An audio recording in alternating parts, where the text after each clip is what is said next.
Bom, gente, boa tarde. Em nome aqui do IESP, eu queria dar as boas-vindas para vocês, para mais uma edição, uma palestra aqui do nosso ciclo de palestras. É com muita alegria que eu apresento o professor Paulo Fontes, que é um companheiro da casa, não só meu, né, mas também do Adalberto, de várias pessoas aqui da casa já há muito tempo. E Paulo agora é professor da Universidade Federal do Rio de Janeiro.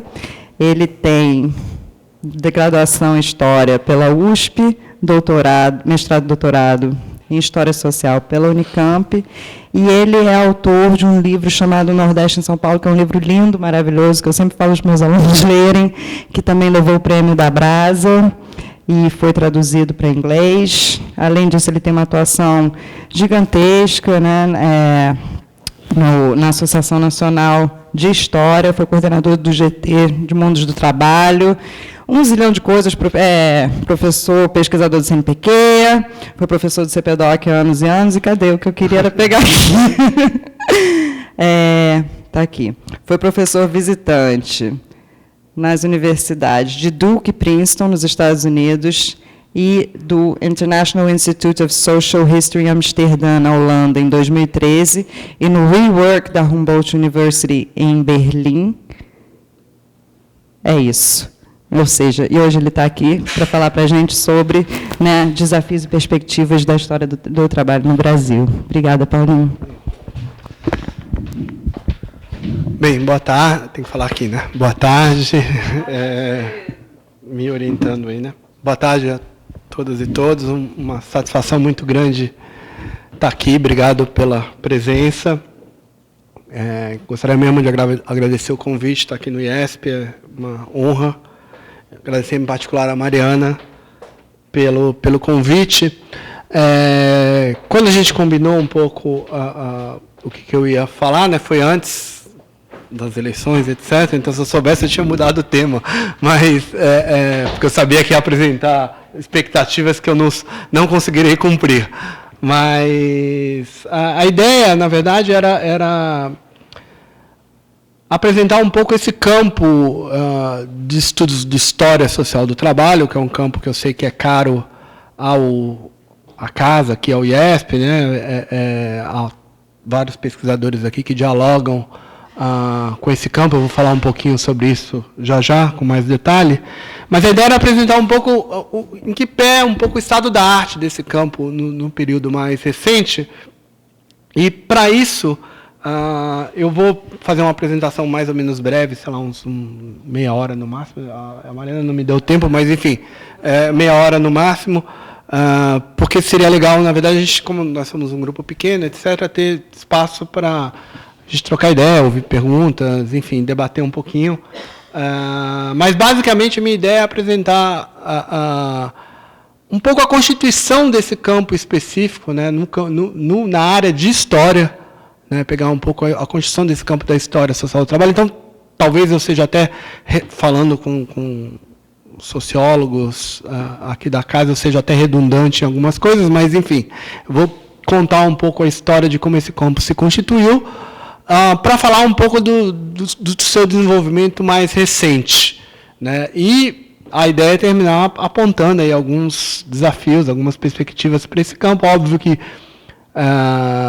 com o resultado eleitoral, etc., eu acrescentei pensei algumas coisas para, na verdade, jogar alguns insights, algumas ideias, e eu queria também ouvir vocês, e por isso a brevidade um pouco da apresentação, para a gente trocar ideia. Por isso eu até fiz por escrito, né, vou ler, né, vou ler pausadamente, mas vou ler para eu tentar cumprir essa coisa do tempo e a gente poder trocar uma figurinha no final. Então, mais uma vez, eu queria agradecer, é um privilégio poder conversar com vocês. Como a Mariana disse, além de ser um pesquisador da área de história do trabalho, eu tenho, digamos assim, militado na constituição desse campo, digamos assim, né?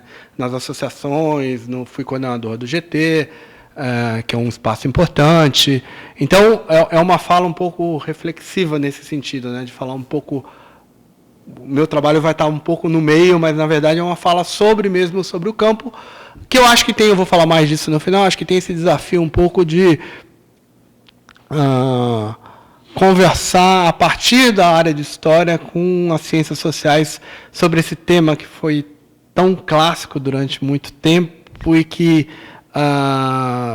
talvez não seja mais tão clássico como foi, e um pouco trocar ideias sobre o que isso significa, né, para ambas, tanto na perspectiva dos historiadores quanto dos cientistas sociais. Tá bom? Então vamos lá. O século XX foi a era da classe trabalhadora, afirmou em artigo recente na New Left Review o sociólogo sueco e professor da Universidade de Cambridge, Göran Therborn. Para ele, foi nesse período que, em escala global, abre aspas, pela primeira vez, as pessoas que trabalham e que não têm propriedade tornaram-se uma força política fundamental. Também foi assim no Brasil. Se os legados seculares da escravidão e os impactos das imensas assimetrias econômicas, heterogeneidades regionais e exclusões políticas marcaram a questão social no nosso país, também é possível dizer que os embates contra essas desigualdades foram decisivos para a construção de uma linguagem de classe e de valorização do mundo do trabalho que colocariam os setores populares no centro da arena política ao longo do século. A história, enquanto disciplina acadêmica, tardou a tratar e dar legitimidade intelectual aos temas dos mundos do trabalho no século XX. Tem várias razões para isso, né? A tradição da historiografia brasileira, até muito recentemente, era uma tradição deveras elitista, tanto do ponto de vista de quem escrevia a história, quanto dos objetos da história. Também tem toda a questão da temporalidade, né? Até recentemente, uma divisão informal de trabalho entre história e ciências sociais era marcada pelo tempo, né? Os historiadores tratariam daquilo que ficava mais ou menos 50 anos para trás, e os cientistas sociais, mais ou menos o que seria considerado contemporâneo, né? Claro que essas divisões foram já há bastante tempo subvertidas, tanto de um lado quanto de outro, mas isso ajuda, do ponto de vista da história, a explicar um tema como o do trabalho ser, eu diria, eu vou falar um pouco já, mais em detalhe, mas só praticamente a partir dos anos 70 esse vira um tema de historiadores, né? Assim como na maioria dos países, as primeiras produções brasileiras sobre a história do trabalho podem ser enquadradas naquilo que Eric Hobsbawm chamou de história militante, produzidas por ativistas, anarquistas, comunistas, das várias correntes políticas de esquerda, ou mesmo, no nosso caso, por lideranças e funcionários ligados aos governos trabalhistas de Vargas e seus sucessores. Tais obras destacam-se, com algumas exceções, por análises com pouco rigor científico e centradas em autojustificativas políticas da trajetória do movimento operário. O movimento operário, via de regra, visto como sindicatos e partidos políticos com audiência de trabalhadores. Autores ligados ao direito do trabalho, área recém-criada nos anos 30 e 40, fariam incursões no campo da história dos sindicatos e da legislação trabalhista também. Foi o caso do ponto de vista de mais famosos, digamos assim, mais conhecidos, foi o caso de Oliveira Viana e de Evaristo Moraes Filho, para citar, portanto, dois exemplos conhecidos, né? Isso é interessante, porque diz muito sobre a nossa tradição de estudos, né? O direito é uma área que trata do trabalho tradicionalmente, e é interessante notar a relativa escassez de estudos históricos sobre os trabalhadores na área de economia. A economia brasileira quase não trata dos trabalhadores em geral, e muito menos ainda da história do trabalho. E é interessante, porque, em geral, em outros contextos nacionais, como o americano, ou como o anglo-saxão, por exemplo, o americano ou o inglês, ou do Reino Unido, boa parte dos debates historiográficos dos historiadores sociais se deu contra historiadores econômicos ou economistas, né? Basta ver os debates, por exemplo, do Thompson ou do Hobsbawm com os historiadores econômicos, inclusive com Hayek, né? Que tem um livro chamado Capitalismo e os Historiadores, né? Onde os historiadores econômicos da área da matriz ultraliberal tratavam de reavaliar a Revolução Industrial e, sei lá, tem, no Formação da Classe Operária Inglesa do Thompson, tem pelo menos umas 100 páginas debatendo direto com Hayek e Ashton e seus seguidores. Então, todo um debate muito grande com a história econômica. Também nos Estados Unidos, né, você pega Gutmann ou Genovese, né, historiadores importantes da história do trabalho e da escravidão, o debate-chave que esses caras travam, em grande medida, é com historiadores econômicos ou com economistas que trabalham com a história. Essa tradição praticamente não existe no Brasil, ou é muito pequena. Então é interessante para a gente pensar um pouco, né, essa matriz fortemente ancorada no direito, e teriam, assim, dificuldades para construir uma consciência de classe autônoma. Como resultado, os trabalhadores mantinham relações meramente assistencialistas com os sindicatos e o Estado, via legislação trabalhista e a justiça do trabalho. E, na política, tendiam a reproduzir nas cidades as supostas relações clientelísticas e de submissão paternalista, as quais, supostamente, estariam socializadas no mundo rural. Esse modelo explicativo, que foi denominado, já bastante criticado, bastante debatido, e denominado por autores como Maria Célia Paoli, Vera Silva Teles e Eder Sader, no artigo famoso de Classe Operária em Negativo, né, também gerava uma narrativa histórica. Né? Em linhas gerais, estabelecia uma periodização que contrapunha a classe operária anterior aos anos 30, majoritariamente estrangeira, autônoma e com forte consciência de classe, aos trabalhadores do pós-30, migrantes nacionais mergulhados na heteronomia e no paternalismo e dependência política. Os impactos do golpe militar de 64 implicariam uma progressiva guinada das explicações de caráter sociológico para uma ênfase nas dinâmicas políticas da trajetória da classe trabalhadora brasileira. Bem, tudo que eu estou falando aqui eu sei que já é por demais conhecido, mas é importante para entender como que os historiadores entram nesse debate. Então, perdoem a redundância, mas enfim. Então, os impactos do golpe implicam numa guinada, digamos, da sociologia para a política. E, nesse sentido, a obra do Francisco Verfort foi um marco fundamental. Verfort enfatizou as opções políticas adotadas pelas lideranças dos trabalhadores, em particular as do Partido Comunista. Para ele, a conjuntura da redemocratização de 45 e 46 teria sido um momento fundamental. O fato do PCB não ter rompido com as instituições corporativistas teria determinado uma subordinação ao Estado e à lógica política populista de larga consequência. Inserida em sua teoria mais geral sobre o populismo no Brasil, as análises históricas de Verfort sobre os trabalhadores tiveram enorme influência e definiram toda uma agenda de estudos que enfatizava as relações de subordinação dos sindicatos ao Estado e os intricados aspectos do sistema corporativista. Outros autores influentes nos anos 70, embora não compartilhassem das mesmas perspectivas de Verfort, também enfatizavam essa dimensão política e estatal. Então, o sistema político, o Estado e o corporativismo viraram sinônimo de estudo dos trabalhadores. Um antes e um depois. A trajetória era marcada por esses marcadores. Tá? Mesmo para autores que não necessariamente compartilhavam das análises do Verfort. É o caso, por exemplo, do Vanderlei Guilherme dos Santos, com seu inovador conceito de cidadania regulada, ou de Luiz Fernec Viana e sua detalhada história sindical, relacionando aos impasses do liberalismo e da construção do Estado Nacional desde os anos 20.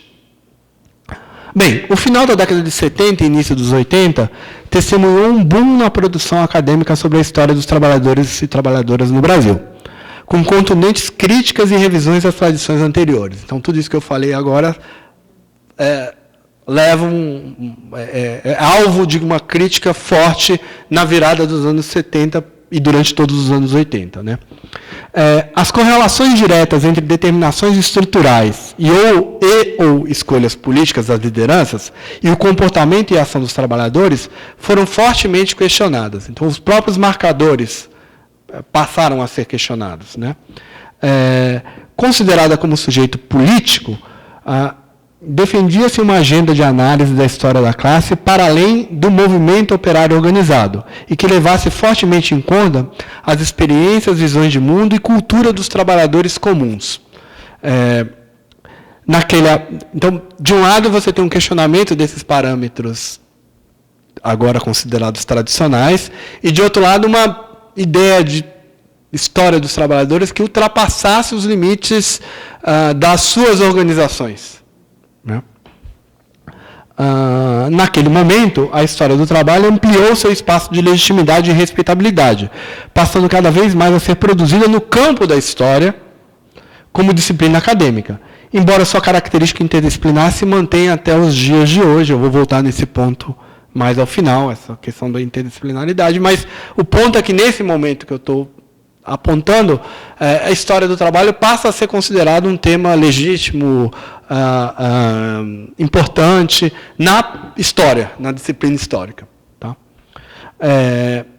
A forte presença dos trabalhadores na cena pública, nesse momento da redemocratização, foi, sem dúvida, um elemento de inspiração e impulsão para essa produção. Some-se a isso o surgimento de arquivos profissionais especializados, como o Arquivo de Gyllenhaal na Unicamp, o próprio Amorgia aqui na UFRJ, além de vários centros de documentação do próprio movimento sindical.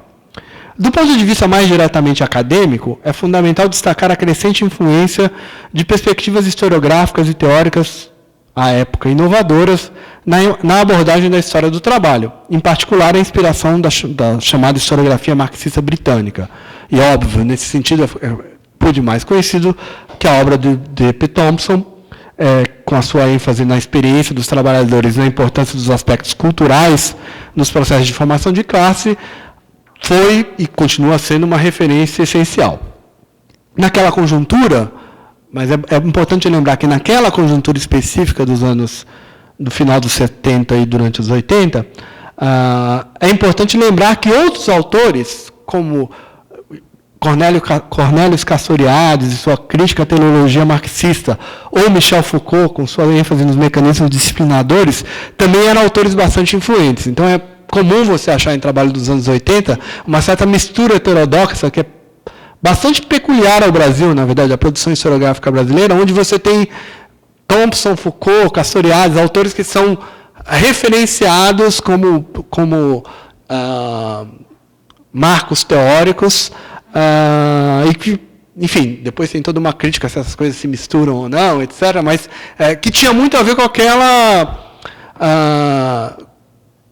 aquela conjuntura dos anos 80, tanto do ponto de vista, digamos, político, quanto acadêmico, teórico, né? um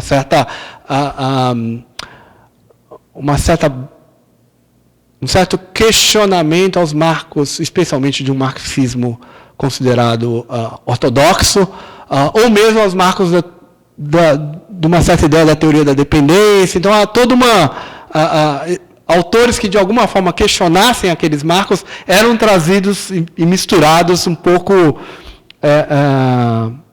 heterodoxamente, talvez. Né? Bem, na segunda metade dos anos 80, eu vou citar isso aqui. Mari, fica de olho aí, Na segunda metade dos anos 80, 3 importantes estudos consolidariam agendas de pesquisa. Então, eu vou citar esses 3, porque eu acho que eles são marcos, né, consolidariam agendas de pesquisa em curso naquele período, recolocariam as temáticas da política e da cultura e do trabalho em um novo patamar e influenciariam diversas análises nos anos seguintes. Trabalho Larry Bootkin, de Sidney Chalhoub, além de chamar a atenção, então esse é o primeiro texto que eu estou chamando a atenção, né, além de chamar a atenção para o cotidiano e os aspectos culturais dos trabalhadores, fora do universo do trabalho, bem como para a importância das rivalidades étnicas e nacionais, destacava-se pelo uso inovador de fontes judiciais que se tornariam frequentes nos estudos da história social do trabalho. Ângela de Castro Gomes, em A Invenção do Trabalhismo, então o segundo texto que eu estou referenciando aqui como uma baliza na segunda metade dos anos 80, então, Ângela de Castro Gomes, em A Invenção do Trabalhismo, renovou o estudo sobre as relações entre Estado e trabalhadores, criticando as perspectivas lefortianas. Dando destaque para a construção contextualizada dos discursos e para os aspectos simbólicos das relações de poder, o estudo de Gomes abriu espaço para a compreensão da cultura política dos trabalhadores, além de inspirar novos estudos sobre o período populista, até então relativamente negligenciado pelos historiadores. Por fim, a tecelagem dos conflitos de classe do antropólogo José Sérgio Leite Lopes, oferecia um denso e sofisticado estudo de caso das formas de dominação fabril e da cultura operária.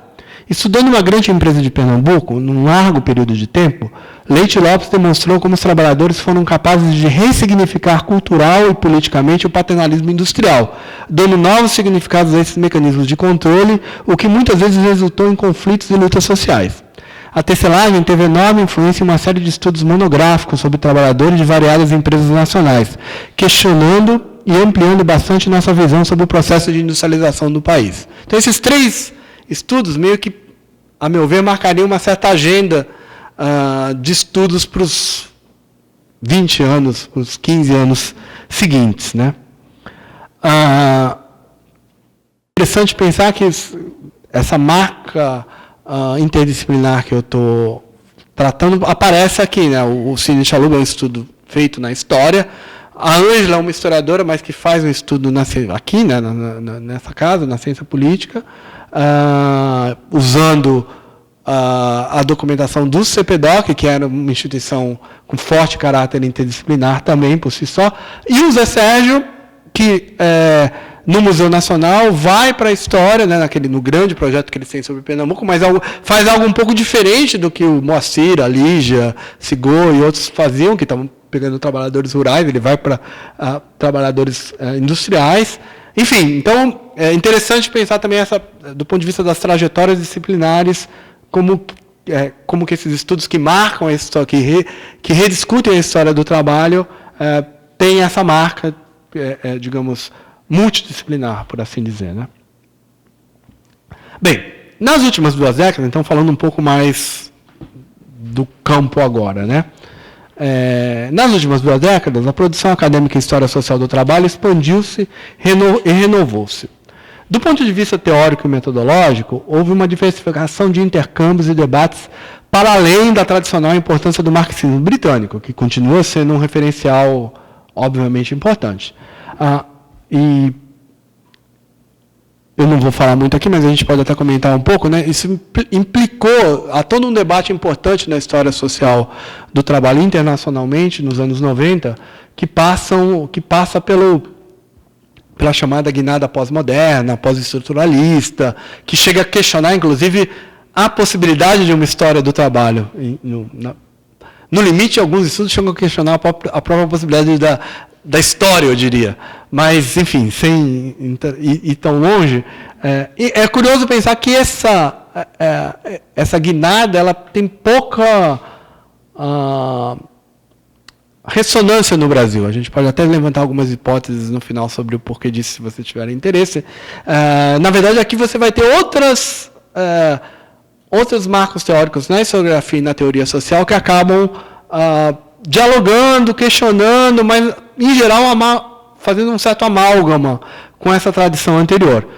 Seriam quais? Bem, a microhistória italiana. Então, todo o impacto de Ginsburg, Giovanni Levi, Maurizio Garibaldi, né, especialmente nessa discussão, digamos, de cultura popular, e, em particular, na coisa do uso, obviamente, na questão das escalas, que é o tema dos caras, né, fundamental, mas muito também digamos, no uso, na forma das narrativas e uso de fontes. Bem, os historiadores se preocupam muito com essas questões e isso rebate muito nesse debate aqui.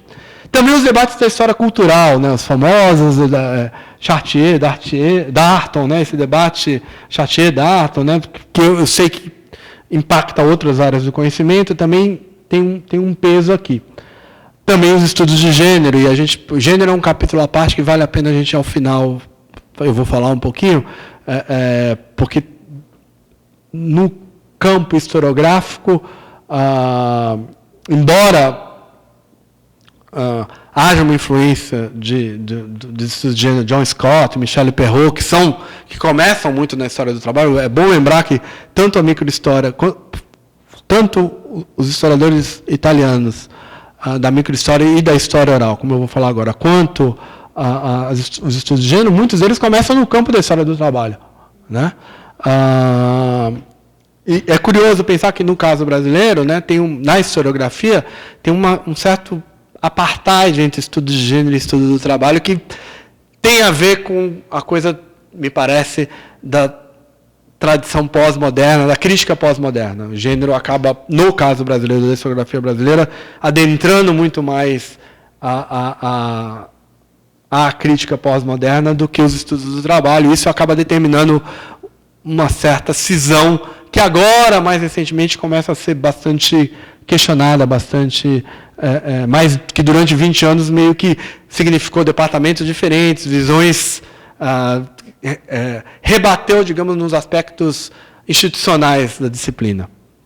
Bem, além disso, a antropologia social e cultural, Geertz, em particular, foi muito lido, muito utilizado, muito... mais recentemente, a sociologia, interessante, a sociologia de Bourdieu, por exemplo, também encontrou aproximações. Tem um texto importante, que não sobre o Brasil, um texto sobre a França, que é Bourdieu lendo Thompson. E aí tem toda uma discussão um pouco, obviamente, na discussão de classe, e o encontro, digamos, dos aspectos simbólicos, das perspectivas culturais e simbólicas, como um campo comum. Enfim, tudo isso foi incorporado de diferentes maneiras, em muitos estudos, de diferentes... muitos tons aqui de cinza aqui nessa incorporação muito desigual, mas é só para dizer que tem o meu ponto aqui é mostrar que tem um diálogo que vai para além da historiografia e que encontra muito espaço na teoria social, e eu estou falando isso porque eu estou falando aqui no IESP, e, portanto, nem sempre reconhecido, tanto por parte dos historiadores quanto por parte dos cientistas sociais, é o ponto que eu vou fazer ao final. Além disso, do ponto de vista mais metodológico, incrementaram-se as discussões. A historiografia do trabalho brasileiro é conhecida pela sua riqueza, digamos assim, essa historiografia desses últimos 20, 30 anos, digamos assim, pela sua heterogeneidade e riqueza na análise de fontes, né? Então, além, obviamente, a história oral é um campo que foi muito... tem muito a ver com a classe trabalhadora brasileira, na verdade, né? De novo, história oral é um campo que nasce muito colado aos estudos do trabalho internacionalmente, e aqui encontrou um campo particularmente rico, tanto com influências, digamos, do mundo anglo-saxão, né? Paul Thompson, etc., quanto do trabalho dos italianos. A Luisa Passerini e Alessandro Portelli são dois autores muito paradigmáticos, porque são autores que estudaram a história do trabalho na Itália, e, portanto, havia muito eco com o que os historiadores do trabalho faziam aqui. Mas também outras fontes que se abriram a partir dos anos 90. Né? E aí a coisa dos acervos e arquivos é uma questão que os cientistas sociais prestam menos atenção, mas que deveriam prestar mais atenção, porque é uma coisa fundamental. Né? E não dá para entender a historiografia do trabalho sem entender a abertura dos arquivos judiciais e dos arquivos policiais dos anos 90, especialmente do DOPS. E os arquivos judiciais da Justiça do Trabalho, muitos deles não puderam ser abertos porque simplesmente foram destruídos. Né? O caso, por exemplo, do Rio, onde você não tem o Tribunal de Justiça do Trabalho do Rio, o Tribunal Regional do Trabalho do Rio, não tem um acervo muito pequeno, que são os acórdãos, mas os processos em si foram todos destruídos. E, enfim, o impacto disso para a história do trabalho do Rio é visível quando você compara com outros lugares, outros estados onde essa documentação pôde ser, foi preservada por alguma circunstância, e agora, em muitos lugares, tem uma política de Estado, do judiciário de preservação, etc. Que política essa sempre sob tensão, né? Óbvio, e provavelmente com mais tensão ainda nessas circunstâncias que a gente está.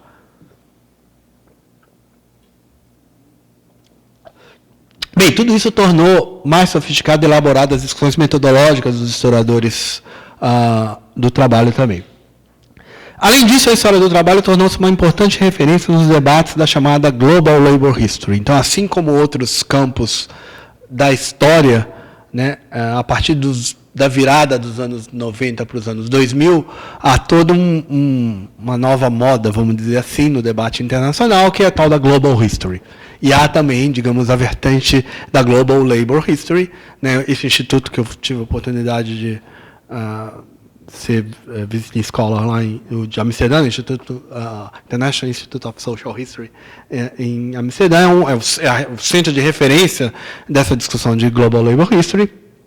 E o Brasil virou uma espécie de queridinho dos debates de Global Labor History nos anos 2000. Né? O Brasil, junto com Índia e junto com a historiografia brasileira, a historiografia indiana e a historiografia sul-africana, viraram meio que referências dessa coisa do sul global, de ter uma produção tida como sofisticada, tida como importante, e ao mesmo tempo com um grau de organicidade do ponto de vista das redes de historiadores forte. É o caso aqui do nosso GT Mundos do Trabalho, que surge nesse momento. É uma rede de historiadores do trabalho, que, enfim, com muita gente jovem, que conseguiu atrair no momento em que a história social do trabalho no norte global padecia ou da crítica pós-moderna muito forte, e portanto também de uma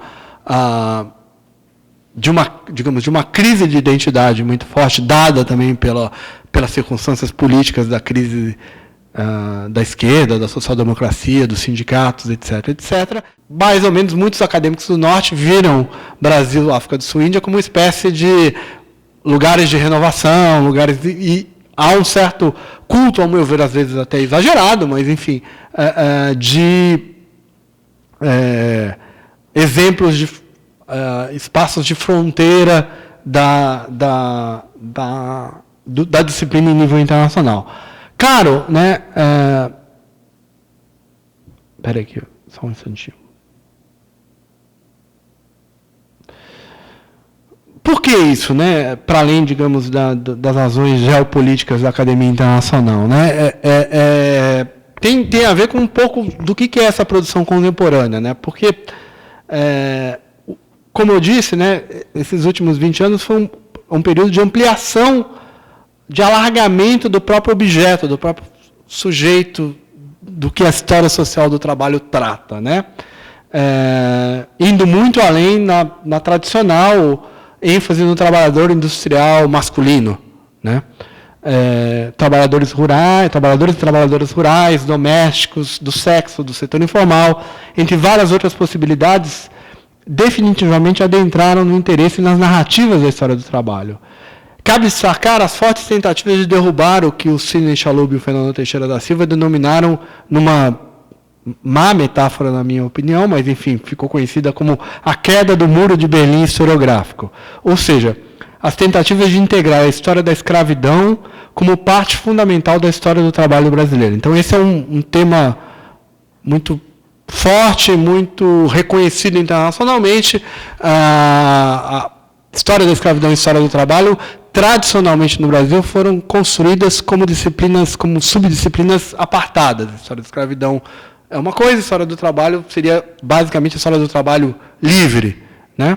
Pós-13 de maio, 13 de maio de 1888, supostamente. Bem, essa, obviamente, é uma perspectiva que foi imensamente criticada, e é óbvio que o approach thompsoniano foi uma coisa fundamental para isso, porque na medida que você precisa entender os processos de formação de classe na perspectiva thompsoniana, entendendo as tradições e culturas, era impossível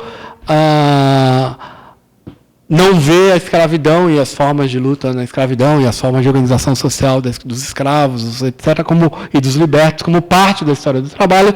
E isso, enfim, tem sido um tema importante e não resolvido, ainda bastante controverso, por várias razões, desde as razões disciplinares de espaço acadêmico até razões de ordem teórica, política. A escravidão é maior do que a história do trabalho, mas muitas vezes a escravidão também, muitas vezes o aspecto do trabalho é subestimado na história da escravidão. Tem todo um debate em torno disso, que se vocês quiserem a gente pode falar mais um pouquinho, mas enfim, essa percepção de que o processo de fazer-se dos trabalhadores brasileiros passa fundamentalmente pela experiência escrava e dos libertos no pós-abolição é um tema central, tem sido um tema central. Nesse sentido, a produção historiográfica mais recente tem apresentado um quadro mais rico e diversificado do processo de formação de classe no Brasil. As formas de proletarização foram muito mais diversas e complexas do que se supunha, e as fronteiras entre campo e cidade, o trabalho formal e informal, foram e são muito mais fluidas e porosas do que as narrativas tradicionais faziam supor. Ou, já que a Mariana está aqui, a gente teve a oportunidade de trabalhar junto em algumas dessas questões, que provavelmente ela está reconhecendo, as fronteiras entre moradia e trabalho, por exemplo, né, que sempre muito demarcadas, tanto do ponto de vista da análise, quanto das disciplinas que tratam desses espaços, são muito mais fluidas e muito mais intercambiáveis do que a gente tendeu, do que as nossas disciplinas tenderam a fazer. Todas essas transformações não têm necessariamente significado o abandono de objetos de estudos mais tradicionais, como os da organização sindical e da participação política, ou ainda das relações de trabalho no interior das empresas ou das relações entre trabalhadores e Estado. No entanto, as novas leituras desses temas procuram não dicotomizar o mundo da política e da cultura. Exemplos interessantes podem ser vistos nos estudos sobre a construção de uma cultura associativa nas primeiras organizações de trabalhadores, como as mutualistas, ou ainda da construção de uma cultura legal de direitos articuladas com a legislação e a justiça do trabalho. A bem-sucedida construção do GT do Mundo do Trabalho como uma plataforma de debate, difusão e promoção de eventos no campo, rejuvenesceu e revitalizou a história social do trabalho. Além de mais plural, temática e sofisticada, teoricamente, ela é mais nacional, do ponto de vista do escopo, com estudos que procuram cobrir todas as regiões do país, diminuindo significativamente o tradicional peso do eixo Rio-São Paulo nesse campo. Ao mesmo tempo, como eu mencionei acima, né, a área tornou-se mais internacional na perspectiva de intercâmbio e análise. Mundos do Trabalho, né, o nome do grupo, né, obviamente uma referência ao livro do Eric Hobsbawm, né, mas também é uma tentativa de ter uma perspectiva mais plural e ecumênica em relação ao que a história do trabalho deveria ser. Né? Deixa eu pular isso aqui, que eu já falei, só um instantinho. Deixa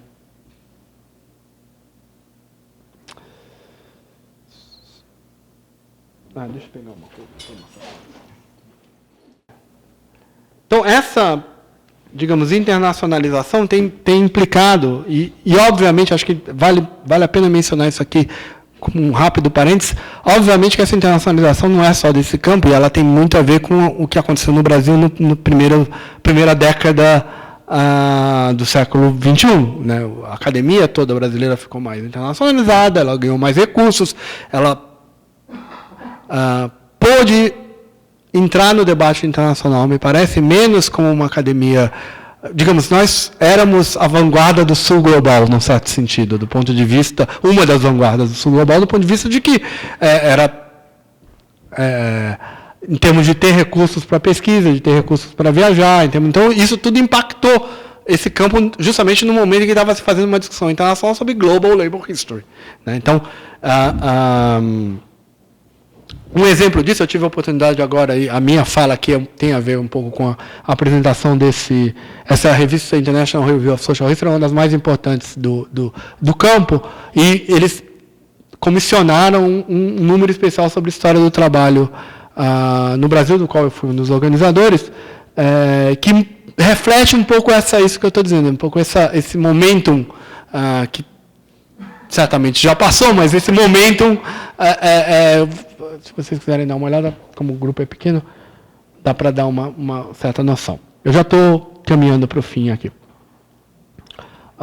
Especialmente em relação à América Latina, o Brasil, nesse período, cumpriu um papel bastante proeminente, no sentido de incentivar a participação de vários colegas latino-americanos nas atividades do GT, encontros, a revista. Então, tem um peso... Teve um peso referencial significativo, ainda pouco analisado, me parece. Eu estou chamando a atenção para essas questões, digamos, mais infraestruturais, porque elas são fundamentais, senão a gente também fica achando que é só uma questão de vontade ou de qualidade teórica. Né? Me parece que a gente tem que pensar um pouco também nessas questões que eu acabei de mencionar. Bem, Apesar desses vários desenvolvimentos, eu não quero aqui pintar uma cena totalmente idílica e romântica e de uma história de sucesso, né? Apesar de todos esses avanços, né? É importante ressaltar que, em alguma maneira, de alguma forma, primeiro, a história do trabalho brasileira ainda é bastante paroquial e autocentrada, né? Tem várias razões para isso, eu diria rapidamente. Claro, a questão do linguística é uma questão, é uma questão. Nós escrevemos e produzimos e temos fontes em português, que é uma língua secundária do ponto de vista, a língua belíssima, mas secundária do ponto de vista da academia internacional. Então, quem não fala inglês ou quem não produz inglês ou quem não publica em inglês não é lido, né? Então tem todo um esforço, há que se ter todo um esforço nesse sentido. E, claro, eu acho que tem um resistente nacionalismo acadêmico no Brasil muito forte. E, claro, e acho que também o fato de nós termos um país da dimensão que somos, do ponto de vista de um país continental, onde as discrepâncias regionais contam muito. Então, um dos debates fortes que sempre teve, como que a gente vai pensar a história global, se nenhuma história nacional a gente ainda é capaz de construir, tem tanto para se explorar em várias regiões. Então,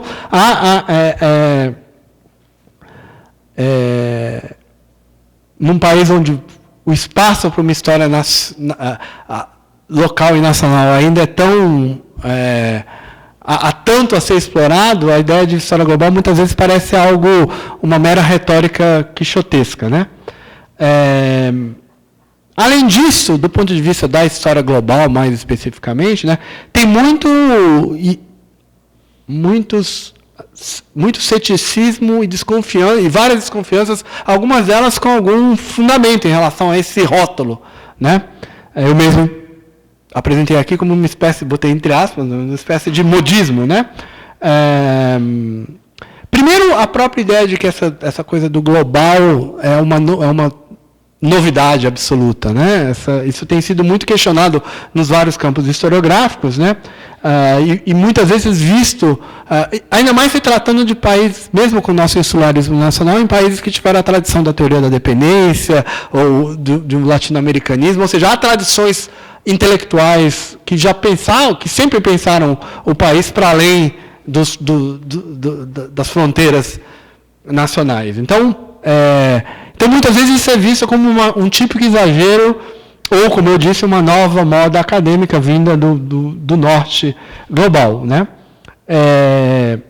Muitos também desconfiam, justificado ou injustificadamente, mas há uma desconfiança, digamos, de que é uma espécie de projeto hegemônico, acadêmico hegemônico internacional do Ocidente, no sentido de ter recursos, de buscar um pouco dentro dessa disputa de recursos como acadêmicos, né?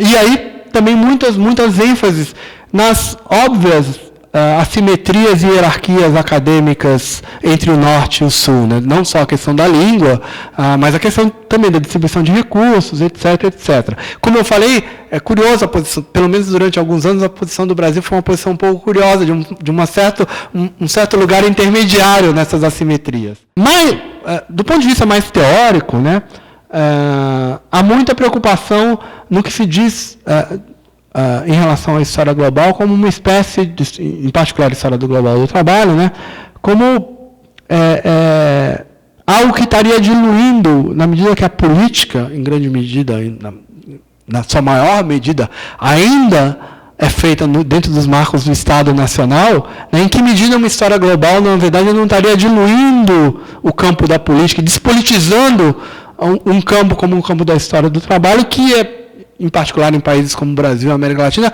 é por essência um campo da política, um campo que dialoga com a política, mesmo quando ele não está tratando de sindicatos ou partidos políticos ou organizações políticas, né? Também há muitas preocupações em torno de alguns approaches, algumas perspectivas da história global que parecem voltar para macroanálise, para macronarrativas que pareciam ter ficado no passado, com ênfase nos processos econômicos em escala global. Então, muito do que se vê da chamada história global do trabalho parece enfatizar por demais esses macroprocessos, estou falando aqui de sistema mundo, desse tipo de discussão, e aí muitos historiadores temem que o seu foco no local e na escala mais micro pode ser enterrado dentro dessa onda global, pode ser sufocado dentro dessa onda global. E mais importante que isso, muitos argumentam que esse tipo de perspectiva apresenta o risco de apagar as experiências da classe trabalhadora, da própria narrativa da história do trabalho, o que é visto, obviamente, como uma grande perda, já que isso é considerado um dos grandes ganhos dessas perspectivas que foram construídas nas últimas décadas. Então, há um debate forte em torno dessas questões. Bem, então, para fechar mesmo, para concluir. Na história, o passado do trabalho parece ainda ter um futuro promissor, mas cheio de desafios instigantes, né? E para encerrar, então, eu gostaria só de mencionar alguns desafios teóricos, metodológicos, que me parecem centrais para que esse futuro promissor deixe de ser uma promessa, né? Então, e claro, isso aqui está... Parte dessa apresentação já era anterior a algumas coisas eu tive que adaptar. Eu queria citar algumas coisas que eu acho que estão no debate agora bastante contemporâneo. Vou falar rapidamente, porque a gente pode debater. Uma, é claro, né, é um desafio não só para a história do trabalho, mas em particular para a história do trabalho, que é a tal da interseccionalidade, relações entre classe, gênero e raça, né, como que isso rebate para a história do trabalho. Levando em conta que a história do trabalho é uma perspectiva historiográfica que se constituiu tendo classe como seu eixo central de análise, né? Não significa que os historiadores, e como eu mostrei para vocês, os historiadores do trabalho atualmente estão muito sensíveis às discussões de raça e de gênero. No entanto, como articular isso é o pulo do gato não só para a história do trabalho, mas a história do trabalho tem uma questão aí que me parece sensível e que tem sido muito debatida entre nós, e, enfim, eu queria só levantar essa lebre. A outra questão que me parece importante, uma segunda questão, acho que abre um diálogo forte com as ciências sociais. A primeira questão abre também, mas essa talvez em particular, que diz, bem, a linguagem do trabalho, a linguagem de classe é uma linguagem, eu tenho usado muito a palavra moda, né, mas fora de moda, digamos assim, ou colocando em outros termos, bastante questionada, uma identidade bastante questionada na realidade social contemporânea, e obviamente que isso rebate para a história, né? Mesmo para momentos onde essa realidade não era tão questionada. Isso não é à toa que trabalho precário, trabalho informal virou um tema para os historiadores, agora, nos últimos anos. Né? Não é só porque os historiadores são sensacionais, fantásticos e pensam tudo. Não, é óbvio, porque isso está sendo colocado na realidade social contemporânea, está sendo pensado por os cientistas sociais que pensam o contemporâneo, digamos assim. Então, acho que aí tem um ponto importante de diálogo com as ciências sociais, e acho que esse é um desafio, né? E eu já emendo um terceiro desafio, que é a produção da história social do trabalho é relativamente pouco conhecida pelos cientistas sociais e vice-versa. Me parece que a ultra especialização que as nossas disciplinas são vítimas, entre aspas, o fato de que a gente não consegue nem dar conta do que a gente tem que ler no nosso próprio campo, né? Implica em perdas significativas, me parece. Claro que há debate, se a gente pega aqui, esse é uma casa onde esse debate é estimulado, né? O livro do Adalberto Cardoso, por exemplo, é um exemplo de alguém que lê a produção dos historiadores e tenta, de alguma forma, incorporar na sua própria agenda de debates. Mas é uma exceção, eu diria.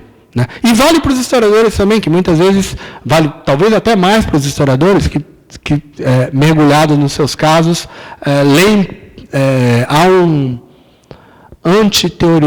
teoricismo forte na tradição historiográfica, que rebate um pouco nessa... e rebate num certo estigma, numa certa visão... talvez ultrapassada, eu acho ultrapassada. Eu tive a oportunidade de trabalhar com cientistas sociais bastante na minha carreira, então eu posso dizer por experiência própria que é uma visão ultrapassada, mas que vê nos cientistas sociais os especialistas nas generalizações, ponto. Então, isso há um certo diálogo de surdos aí, que me parece bastante problemático, e por isso que eu estou trazendo o tema da precarização, da informalidade, etc., porque eu acho que talvez, se a gente conseguir juntar essas pontas, talvez as ciências sociais possam se curar da doença do presentismo e a história possa se curar da sua doença do anti-historicismo. E a gente possa avançar um pouco mais em temas que me parecem centrais para as ciências sociais no Brasil como um todo.